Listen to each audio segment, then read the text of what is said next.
সন্তানকে নেককার বানাতে হবে। তার প্রজেক্ট হচ্ছে বিইসমে রাব্বিকাল্লাযী খলাক খলাকাল ইনসানা মিন আলাক। এই বিশ্বাস থাকতে হবে যে আমার সন্তানকে এমন শিক্ষা দিচ্ছি যেই শিক্ষার দ্বারা আমার সন্তান তার রবকে চিনেছে। রবকে চিনায় দিয়ে যান, সন্তানের সাথে আল্লাহর সম্পর্ক করায় দিয়ে যান, মসজিদের সাথে সম্পর্ক করায় দিয়ে যান, আলেম ওলামার সাথে সম্পর্ক করায় দিয়ে যান।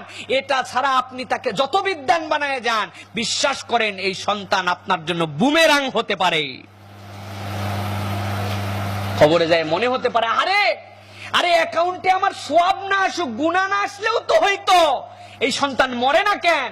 কারণ ও যে কাজ করতেছে আপনার টাকায় করতেছে, আপনি তার জন্য ওই কাজ করে যান নাই, ওই গুনাহ আপনার আমলনামায় ট্রান্সফার হতে শুরু করবে। সকালে প্রাইভেট, রাত্রে প্রাইভেট, টিউটোরিয়াল, ইন কোর্সের জন্য আলাদা ধরনের পদক্ষেপ। অনেকে বলে নিজের সন্তানকে নিজে ঘুষ দিয়ে পড়াতে হয়। জানেন আপনারা এটা? আপনারা জানেন না, ঘুষ দিয়ে পড়াতে হয়। আব্বা তুই যদি আজকে এই হোমওয়ার্কটা কমপ্লিট করিস তোর 1 হালি কমলা কিনে দিব। সন্তানকে ঘুষ দিলেন আপনি। ওই তুই যদি A+ পাস তোর একটা মোটরসাইকেল কিনে দিব। আবার যদি না কিনে দেয় পেট্রোল দিয়ে পুরাইও দিবে। কিন্তু প্রিয় ভাইয়েরা, নিজের সন্তানের জন্য এইগুলা করতেছি, এইটা ঘুষ বলা যাবে না। ওয়ান অফ দা সেন্সে বলেছি বাপ মা উৎসাহ দেওয়ার জন্য করতেছে, এটা শরীয়ত আপনাকে নিষেধ করে নাই। কিন্তু প্রিয় ভাইয়েরা, যেই সন্তানের অঙ্ক শিখানোর জন্য, যেই সন্তানের কোচিং এ ভালো রেজাল্ট করার জন্য, গোল্ডেন A+ পাওয়ার জন্য আপনি এত প্রচেষ্টা করলেন, সেই সন্তানকে কোরআন শিখানোর জন্য, দ্বীন শিখানোর জন্য, আল্লাহ তার রাসূলের পরিচয় শিখানোর জন্য, মসজিদে নামাজি বানানোর জন্য আপনি কতটুকু প্রচেষ্টা নিছেন? আল্লাহ এটার হিসাব নিবে না? আল্লাহ নিবে না এটার হিসাব? নিবে। প্রিয় ভাইয়েরা, খুব ভয়ঙ্কর দুঃসংবাদ আছে। আল্লাহ রাসূল কোরআনুল কারীমের মধ্যে আল্লাহর পক্ষ থেকে জেনে বলছেন, ওই দিন যখন কিয়ামত হবে, যখন সন্তানের ব্যাপারে বাপ বলবে আমি অনেক বলছিলাম আমার কথা শুনে নাই, সন্তানই পিতামাতাই কথা বলবে। ওই দিন সন্তানরা কি বলবে? আল্লাহ রাব্বুল আলামিন সেটাও কোরআনে কোট করে দিয়েছেন আপনার আমার জন্য। ওই দিন সন্তান বলবে, আল্লাহ আমার অঙ্ক পড়ানোর জন্য একদিন সকালে কোচিং গেছিলাম না, আমারে এমন পিটাইছে আল্লাহ, কিন্তু বিশ্বাস করো ফজরের নামাজে আসার জন্য আমাকে একদিনও মারে নাই। রব্বুল আলামিন, আমি একদিন কোচিং ফাঁকি দিছিলাম, আমার ওই কোচিং এর টিচার ফোন করছিল, বাড়িতে আমাকে ঢুকতে দেয় নাই, অনেক রাত পর্যন্ত কষ্ট দিছে, আমারে পিটায় আমার পিঠের মধ্যে দাগ তুলছে, কিন্তু আমি ওই দিনে শান নামাজ পড়ি নাই, এই জন্য আমারে একবারও বলে নাই। আল্লাহ ওর বাড়িতে খাইতাম, ওর টাকায় চলতাম, ও যদি আমারে পিটায় এইটা করতো আমি এই লাইনে আসতাম না। আজকে রব্বুল আলামিন আমি তো একাই জাহান্নামে যাব না, আমার বাপরে নিয়ে আসো, তাহতা আরজুলিনা, আমার পায়ের নিচে তাকে রাখবো, রেখে আমি জাহান্নামের যেই গ্রেডে তার নিচে সে না যাওয়া পর্যন্ত আমি জাহান্নামে যাব না। আপনার আদরের সন্তান বলবে, কোরআনের কথা, আমার কথা না। আমি বললে তো রাগ করবেন, হুজুর করা কথা বলতেছে।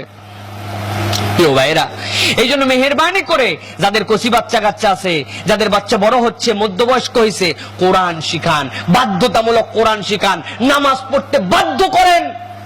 দয়ার রাসূল, রাসূলের পরিচয় দয়ার রাসূল। আল্লাহ বলছেন আমি যেই জগতের জন্য রব্বুল আলামিন, হে রাসূল আপনার পরিচয় দিলাম, আপনি সেই জগতের জন্য রহমাতুল লিল আলামিন। রহমাতুল লিল আলামিন, সেই রাসূল যিনি রহমত, সেই রাসূলকে সেই রাসূল বলতেছেন তোমার সন্তানের বয়স যখন 7 বছর হবে, তোমার সন্তান তখন তোমার আদরের আইটেম আর থাকবে না। তাকে মুরু আউলাদাকুম, তোমাদের সন্তানদেরকে তোমরা নির্দেশ দাও, হুকুম দাও, দাবড়াও তাদেরকে মসজিদের দিকে। যখন 10 বছর হবে তখন তাদেরকে মাইর লাগাও। রহমাতুল লিল আলামিনের ভাষ্য হচ্ছে ফাদরিবুহুম, তাদেরকে পিটন দিয়ে মসজিদে আনো। রহমাতুল লিল আলামিন উনি।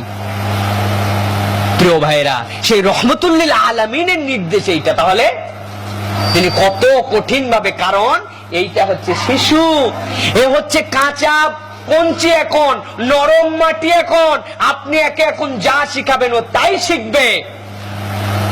আল্লাহ রাব্বুল আলামিন তার রাসূলের পক্ষ থেকে এটা নির্দেশ দিয়েছেন। এই জন্য প্রিয় ভাইয়েরা, আপনাদের পায়ে ধরি, আপনাদের হাতে ধরি, যারা মুরব্বী আছেন সন্তানদেরকে কোরআন শিখান, কোরআনের তালিম দেন, রবের সাথে পরিচয় ঘটান। নামাজি বেনামাজি সন্তান আপনার ঘরের মধ্যে রাখেন না, রাখেন না এই সন্তান আপনার, এটা আপনার সন্তান নয়।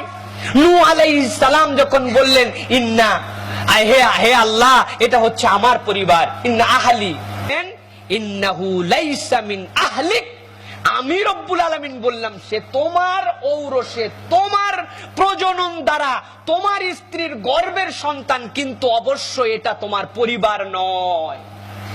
নবীর সন্তানের ব্যাপারে আল্লাহ বলছেন, কারণ কি? সে তার বাপের নির্দেশ মানে নাই, তোমার পরিবার নয়। তোমার নসলে আসতে পারে, তোমার পরিবার নয়। পরিবারের বন্ধন ঈমান দিয়ে, পরিবারের বন্ধন ইসলাম দিয়ে, পরিবারের বন্ধন রবকে চিনে কিনা তার পরিবার দিয়ে। প্রিয় ভাইরা, এই জন্য সন্তানদেরকে মানুষের মতো মানুষ বানা